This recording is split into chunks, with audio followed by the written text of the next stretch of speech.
हमारा देश महानायकों का देश है। इसी देश में महिला महानायक हैं दिद्दा, कश्मीर की रानी, जिसे इतिहास के पन्नों में चुड़ैल रानी का दर्जा दिया गया। जब महिलाएं घर के बाहर तो क्या अंदर भी सुरक्षित नहीं है। ऐसे देश में महिलाओं की वीर गाथा का इतिहास रहा है। इस देश में सिर्फ झांसी की रानी ही अकेली मर्दाना नहीं थी जिसने अंग्रेजों के दांत खट्टे किए, बल्कि इसी देश में एक ऐसी रानी भी थी जिसे परिवार वालों ने त्याग दिया, लेकिन उसकी चतुर बुद्धि के आगे अच्छों को घुटने टेकने पर मजबूर कर दिया है। ऐसे ही देश की एक लंगड़ी रानी जिसने अपने लंगड़ेपन को कमजोरी नहीं मजबूती बनाया, देश पर राज किया और महमूद गजनवी जैसे लुटेरे को एक बार नहीं बल्कि दो बार देश से खदेड़ दिया। ऐसी वीरांगना थी कश्मीर की रानी दिद्दा, जिसके बारे में ना तो बहुत कुछ पढ़ा गया है और ना ही कुछ सुना ही गया है। 45,000 के आगे 500 सैनिकों के साथ पहुंची और 45 मिनट में पासा पलट दिया। दिद्दा इतनी तेज बुद्धि की थी कि वो चंद मिनटों में बाजी पलट दिया करती थी। आज जिस सेना के कमांडो और गुरिल्ला वॉरफेयर पर दुनिया चालाकी की जंग लड़ती है, वो इसी लंगड़ी रानी की देन है। इतिहास को खंगालने पर पता चलता है कि इन्होंने 45,000 सेना की टुकड़ी के सामने 500 की छोटी सी सेना के साथ पहुंची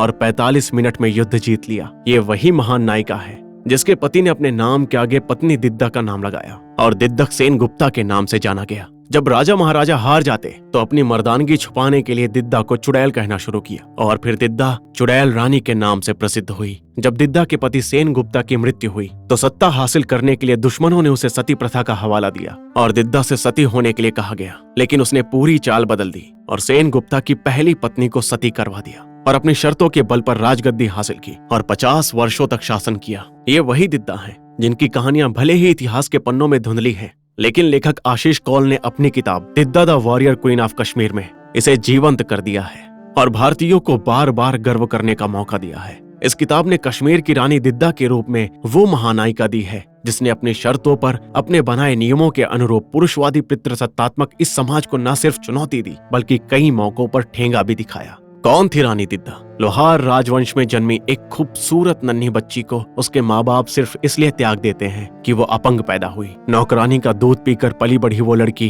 अपने अपंग होने को बाधा न मानते हुए वो युद्ध कला में पारंगत हुई और तरह तरह के खेलों में निपुणता हासिल की। एक दिन आखेट के दौरान कश्मीर के राजा सेन गुप्त ने जब उस खूबसूरत राजकुमारी दिद्दा को देखा तो पहले ही नजर में दिल दे बैठे कि जान लेने के बाद भी कि दिद्दा लंगड़ी है। राजा सेन गुप्त ने उससे ब्याह रचाया और दिद्दा की किस्मत एक तरह से पलटी खा गई। उसे पति का प्यार, मान सम्मान, पुत्र रत्न तो मिला ही, साथ ही उसने सेन गुप्त के राजकाज में भी भागीदारी निभानी शुरू कर दी। इस भागीदारी के सम्मान में राजा ने अपनी पत्नी के नाम पर सिक्का जारी किया। वो ऐसा पहला राजा था जो अपनी पत्नी के नाम से जाना गया। एक दिन आखेट के दौरान सेन गुप्त की मृत्यु होते ही दिद्दा की जिंदगी उस दोराहे पर खड़ी थी जहां एक तरफ पति की मृत्यु का दुख और सती हो जाने की परंपरा थी और दूसरी तरफ एक नन्हे राजकुमार के राजपाट संभालने लायक होने तक उसके पालन पोषण और शिक्षा दीक्षा की जिम्मेदारी निभाने वाली माँ का दायित्व। मरते राजा को राज्य सुरक्षित हाथों में देने का प्रण उसे यकाएक वो शक्ति दे जाता है कि जिसके चलते वो सती होने से मना कर देती है। रानी दिद्दा एक ऐसी वीरांगना थी